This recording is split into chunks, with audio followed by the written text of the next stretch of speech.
kita kembali lagi pada episode Ski Cats yang kedua ya. Nah, di episode Ski Cats kali ini, nah kita tuh kedatangan tamu yang gak kalah penting dan spesialnya daripada tamu kita yang kemarin, yaitu Tum Azi ya, seperti yang kita tahu. Nah, ada siapa sih gitu? Mungkin langsung aja kita sapa kali ya. Coba diperkenalkan diri. Halo, perkenalkan nama saya Syamsul Ma'arif. Saya dari Departemen Dalam Negeri HIMSKI. Nah, jadi singkat sekali ya perkenalannya. Jadi Syamsul ini ketua departemen dari Departemen Dalam Negeri gitu istilahnya. Nah, jadi sebelumnya kita belum tanya kabarnya sih. Gimana kabarnya, baik gak? Alhamdulillah selalu baik ya. Selalu baik. Selalu baik.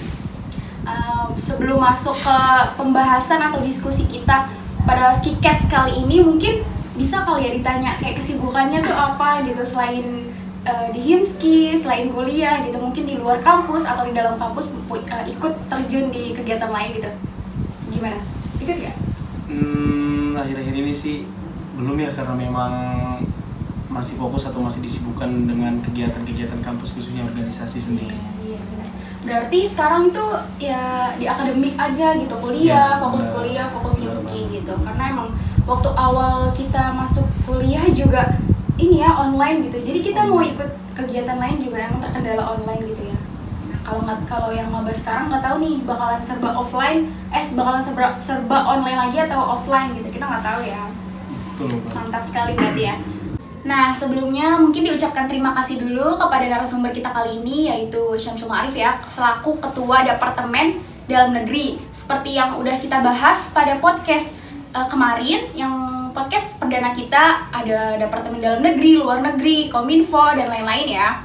Nah, mungkin langsung aja kita masuk ke pembahasannya kali ya. Oke, jadi gini Sul, tema podcast kali ini kita tuh mau membahas informasi terkait Camaba, calon mahasiswa baru. Nah, yang dimana sekarang kan lagi banyak-banyaknya informasi gitu ya, lagi banyak yang harus dilakukan nih oleh maba-maba. Jadi kita di sini tuh mau buat kayak informasi gitu, buat nanti mereka bisa lihat ini gitu. Mungkin bisa ya bermanfaat buat mereka nantinya mengenai informasi terkait UKT, pendaftaran ulang dan lain-lain ya. Terlebih lagi untuk Camaba yang terkhusus jalur SPAN PTKIN yang udah ketahuan gitu, karena untuk teman-teman dari jalur UMPTKIN, terus SPMB dan lain-lainnya itu kan belum pengumuman ya. Nah, kira-kira itu pengumuman dari UMPTKIN itu kapan? Udah tes atau belum nih, gimana jadwalnya? Tahu gak? Kalau misalkan untuk pengumuman dari UMPTKIN sendiri, karena memang dilihat dari ini ya, informasi yang di Instagram atau sosial media dari SPAN dan UMPTKIN itu diumumkan tanggal 30 Juni. 30 Juni berarti? Oh, bulan depan. Berarti masih lama ya? Iya, kayak tesnya berarti belum berlangsung? Belum. Taruh, belum apa ya? Mungkin dilihat dulu ya. Karena UMPTKIN itu belum.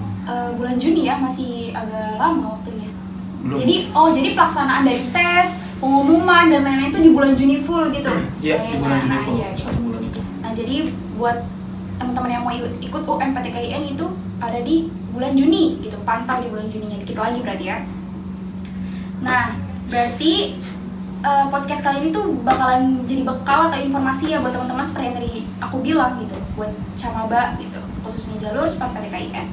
Mungkin langsung aja kali nih Pak Kadep. Pada pertanyaan pertama, jadi tuh gini kira-kira, hal-hal penting apa aja sih yang perlu diketahui dan dilakukan sama Camaba, khususnya Camaba SPAN PTKIN?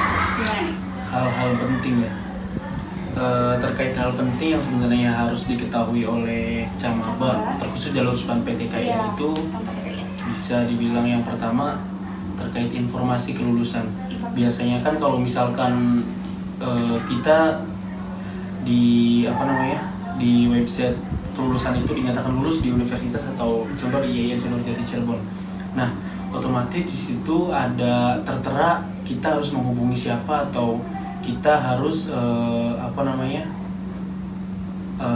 buktinya harus kita serahkan ke siapa, atau kita cari sosial media atau informasi terkait jurusan yang kita lolos gitu. Salah satunya contoh misalkan teman-teman SPAN lolos di SPI atau jurusan Sejarah Peradaban Islam. Nah, teman-teman yang pertama cari informasi terkait jurusannya, yaitu bisa nanya ke temen atau nanya alumni atau nanya saudara yang berkuliah di IAIN. Dan yang kedua itu bisa mencari informasi lewat sosial media dari jurusan itu sendiri gitu. Biasanya kan ada contoh kalau misalkan SPI itu ada Himski. Nah, di situ kan banyak tuh dari Instagram, dan tentunya semuanya juga itu tuh bisa dibilang semua informasi itu ada di sosial media itu, karena memang kita kan zamannya zaman media banget gitu kan. Tentunya semuanya ada di situ.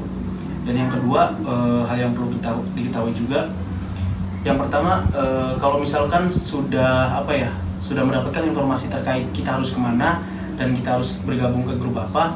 Nah, tentunya kalau misalkan kita biasanya kalau misalkan Camaba itu kan untuk tahap pertama itu ada yang namanya daftar ulang atau registrasi. Nah, dengan daftar ulang dan registrasi sendiri kan itu informasinya dari kampus.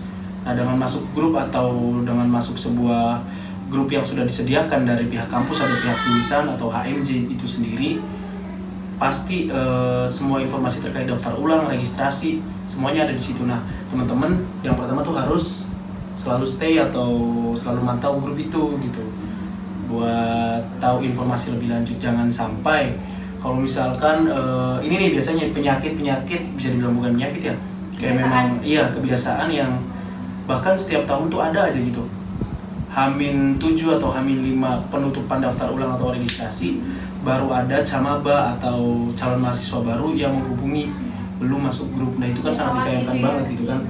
Pertanyaannya tuh kita bukan menyalahkan itunya, jadi kayak kemana aja gitu, apakah setelah lulus atau dinyatakan lulus itu diam saja atau gimana, itu kan kita tidak tahu gitu.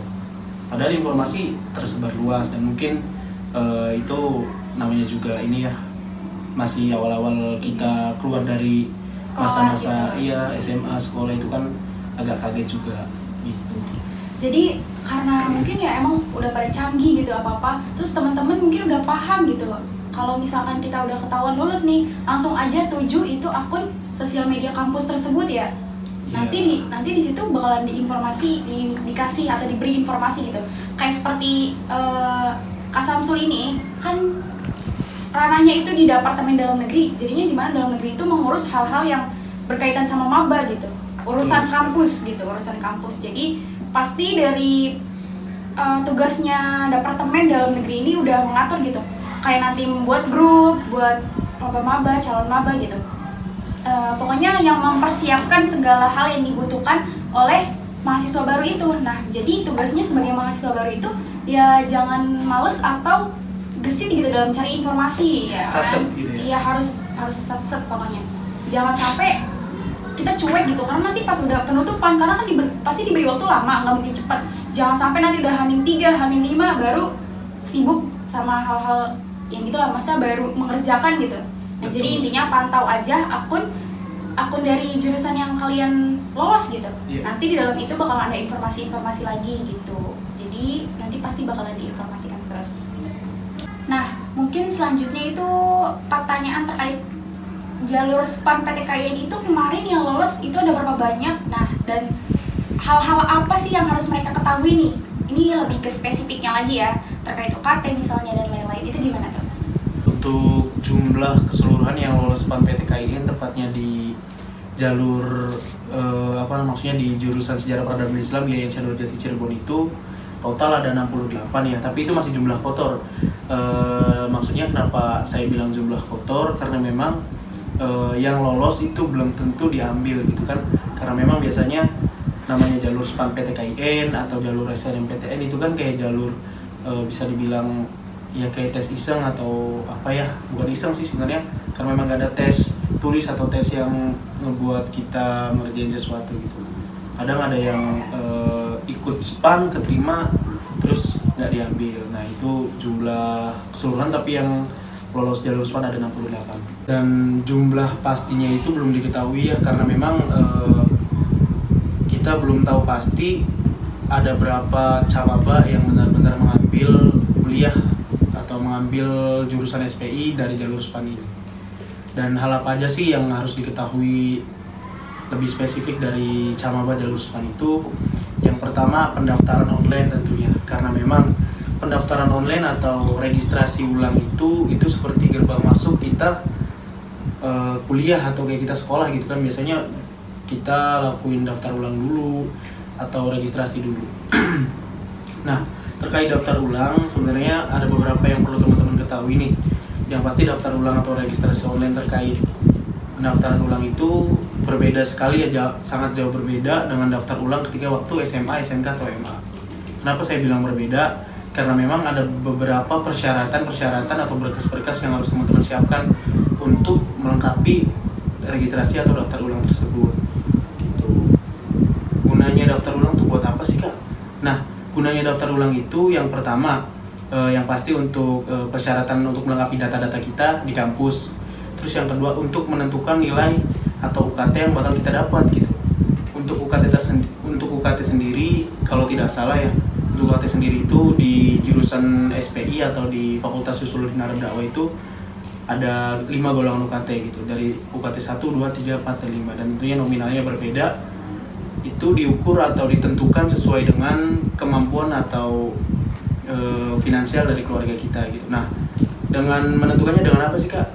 Untuk menentukan itu nanti teman-teman pas daftar ulang atau registrasi online itu diminta untuk mengumpulkan berkas-berkas seperti slip gaji orang tua, pajak bumi dan bangunan, sertifikat rumah, itu bentuk fotokopi ya, sertifikat rumah, terus kayak kartu keluarga dan data-data pelengkap lainnya gitu untuk daftar ulang. Nah, dan ada sedikit perbedaan mungkin ya daftar ulang tahun sekarang atau berkas yang harus dikumpulkan tahun sekarang dengan tahun sebelum-sebelumnya gitu. Salah satunya yaitu yang cukup mencolok atau saya sendiri juga sebenarnya agak kaget gitu kan, karena di situ ada persyaratan yang namanya SKBN. Nah, SKBN itu surat keterangan bebas narkoba yang dimana kita bisa dapatkan di kepolisian atau di rumah sakit terkait untuk SKBN gitu. Nah, kenapa sih ada SKBN gitu? Nah, ternyata SKBN tersebut ada karena memang itu mengacu kepada SK Kemenag atau surat keputusan dari Kementerian Agama. Persyaratan SKBN itu bisa dibilang wajib, jadi tidak bisa diganti dengan surat sehat atau surat keterangan sehat dari dokter gitu. Memang sih sedikit memberatkan ya, karena memang baru daftar ulang sudah harus mengurus surat kayak gitu. Sedangkan SKBN sendiri itu banyak laporan atau banyak yang bilang juga itu tidak gratis. Ada yang matok dari kisaran 100.000 sampai 300.000, berbeda-beda dari wilayah masing-masing gitu. Sebenarnya terkait SKBN itu sudah sudah pernah dibicarakan dengan jurusan lain atau bahkan dengan SEMA, DEMA dan lain sebagainya, karena memang SKBN itu tidak bisa diganti dengan surat keterangan apapun gitu. Dan teman-teman untuk Camaba SPAN ya, terkhusus jalur SPI atau seluruhnya, untuk yang masih terkendala nominal UKT belum keluar itu mungkin ada salah satu faktor. Yang pertama SKBN, itu yang karena memang wajib, jadi kalau misalkan kita diganti dengan surat sehat itu nominal UKT tidak akan keluar. Dan ada beberapa berkas yang mungkin teman-teman lupa atau salah mengupload berkasnya gitu, sehingga nominal UKT itu belum keluar. Itu sangat cukup disayangkan ya. Dan ini juga dari pihak kampus dan kami juga sedang berupaya membantu teman-teman Camaba nih, kayak berusaha untuk share informasi terkait yang belum dapat nominal UKT, untuk segera melengkapi berkas-berkas, untuk segera mengirimkan berkas online dan offline juga sebelum tanggal 29 Mei. Seperti itu. Dan untuk pengumumannya kapan? Untuk pengumuman dari nominal UKT yang belum keluar itu ada di tanggal 2 Juni gitu. Jadi kayak gitu informasi terkait Maba SPAN PTKIN ya, lebih spesifiknya. Nah, mungkin ini juga nanti informasi ini bakalan kepake juga atau sama ya buat teman-teman yang jalur UM PTKIN, SPMB gitu, sama ya pasti? Iya, untuk persyaratannya tuh kurang lebih sama. Palingan yang ngebedain tuh cuman dari persyaratan ini, kayak berkas tentang bukti kita daftar ulang. Iya, bukti. Selebihnya pasti sama. Iya, benar, pasti sama ya. Nah, ngomong-ngomong tadi dibahas pertama kita kan udah nanya nih timeline UM PTKIN itu kapan sih pendaftarannya? Mungkin kalau kita tanya lagi bisa dilihat acuannya. Kira-kira untuk pendaftaran UM PTKIN, timeline waktu UM PTKIN itu kapan dan berikut SPMB mungkin. Untuk timeline ya, timeline dari PTKIN sendiri itu yang pertama dari pendaftaran atau pembayaran dari tanggal 25 April sampai 4 Juni. Untuk finalisasi pendaftaran itu 25 April sampai 4 Juni juga.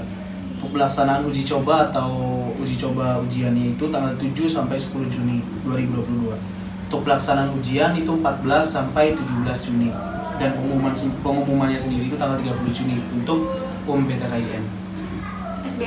SPMB. Untuk SPMB Mandiri ya. SPMB Mandiri YIN Syekh Nurjati Cirebon itu sesuai dengan brosur yang beredar. Yang pertama pendaftaran itu tanggal 30 Mei sampai tanggal 24 Juni. Untuk pembayaran ujian masuk itu tanggal 30 Mei sampai 24 Juni juga. Untuk ujian CBT atau ujiannya itu di tanggal 30 Juni sampai dengan tanggal 1 Juli. Pengumuman ujian itu tanggal 6 Juli dan untuk daftar ulang dari jalur SPMB itu 7 Juli sampai 20 Juli 2022. Seperti itu. Jadi itu terkait timeline waktu pendaftaran sampai tes UMPTK secara pengumuman itu sudah dijelaskan tadi ya. Jadi bisa disimak buat teman-teman SPMPTKIN yang udah lolos terus teman-temannya UMPTKIN mau ikut gitu, bisa diinformasikan gitu ya. Nah, mungkin ini adalah informasi yang bisa diberikan oleh Pak Kadep Dalam Negeri, Departemen Dalam Negeri. Mungkin sekian ya sedikit penjelasannya. Mungkin nanti jika ada pertanyaan bisa langsung aja ya DM akun Himski gitu ya, atau nanti kita taruh di nomornya Pak Kadep nih langsung di bawah ini di deskripsi gitu iya, di deskripsi. Nah, semoga podcast kali ini tuh ngebantu menjawab pertanyaan beberapa camaba calon mahasiswa baru jalur SPAN PTKIN maupun UMPTK nanti gitu ya. Nah, sebelum ditutup, ada gak nih kayak saran-saran gitu atau pesan-pesan buat teman-teman camaba yang bakalan nanti jadi mahasiswa baru gitu?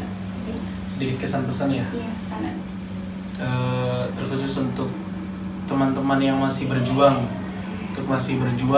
untuk mendapatkan bangku kuliah atau masuk ke perguruan tinggi negeri, intinya tetap semangat, maupun itu dari jalur PTKIN, SPMB Mandiri dan lain sebagainya, tetap semangat, banyak belajar dan tentunya jangan lupa berdoa. Dan untuk teman-teman yang sudah masuk atau yang sudah menjadi camaba, terkhusus jalur SPI, jurusan SPI maksud dia, tetap stay group. Kalau misalkan ada hal yang perlu ditanyakan, tanyakan saja, jangan sungkan-sungkan. Banyak kating-kating atau kakak tingkat yang pasti menjawab pertanyaan terkait apapun gitu, maupun itu tentang akademi kampus, informasi pendaftaran, informasi registrasi online, dan informasi tentang kos-kos sekitar YIN juga pastinya ya, kos-kos kalau dari teman-teman luar kota ya. Iya, betul. Iya, benar. Oh iya, dan jangan lupa juga buat teman-teman yang nominal UKT-nya sudah keluar atau sudah ada gitu di informasi data dirinya, jangan lupa untuk segera membayarkannya. Dan untuk pembayarannya itu kemarin ada informasi terbaru, itu hasil dari rapat atau kumpulan pimpinan. Untuk pembayarannya itu via Bank BRI untuk camaba SPAN PTKIN ini gitu. Dan untuk camaba SP ini kalau misalkan mau ngajak ngopi atau apa, langsung chat aja gitu ya, sekitar YIN sokin langsung. Dan kalau misalkan ada yang kepo dengan kegiatan kami dari Himski, bisa kunjungi sosial media di sosial media kami ya. Ada dari YouTube, TikTok, Instagram, dan Twitter juga. Itu banyak informasi update tentang kegiatan atau agenda dari kami, seperti itu. Nah, itu dia pesan-pesan dari Kak Syamsul ya, selaku Ketua Departemen Dalam Negeri, yang nantinya kalian bakalan sering ketemu gitu sama beliau ini, sama teman-teman yang lain juga pastinya.